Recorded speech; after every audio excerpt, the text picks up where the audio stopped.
서해 공무원 피살 사건에 대한 여야 공방은 오늘도 이어졌습니다.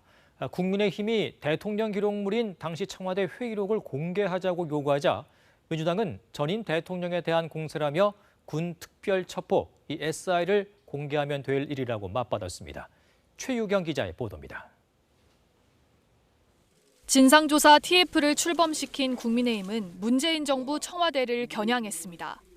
과연 문재인 정부가 당시에 이 해수부 공무원을 살릴 수 없었는가?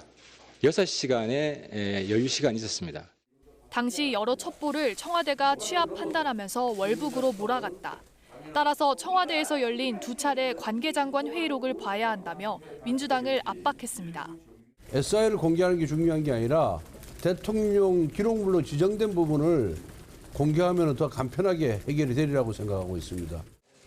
민주당은 핵심 자료는 군 당국의 SI, 특별 취급 첩보라며 직접 공개하라고 요구했습니다. 군 조직이 결심해서, 다시 말해서 국방부나 정부가 결심해서 확인하면 될 일입니다. 민생 경제는 소홀히 하면서 전임 대통령을 물고 늘어지는 것이 맞냐. 대통령 기록물 공개 요청이 정식으로 오면 원칙적으로 피할 이유가 없다고 맞받았습니다. 안 할 게 뭐 있어요.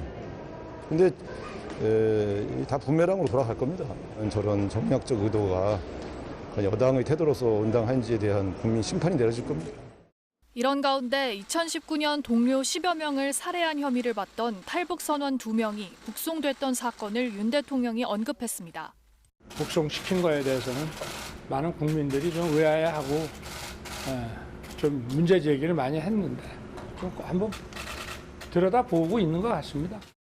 당시 선원 북송에 문재인 정부 청와대가 어떤 역할을 했는지 정부기관의 발표 여부에 따라 또 한 번 파장 가능성도 있습니다.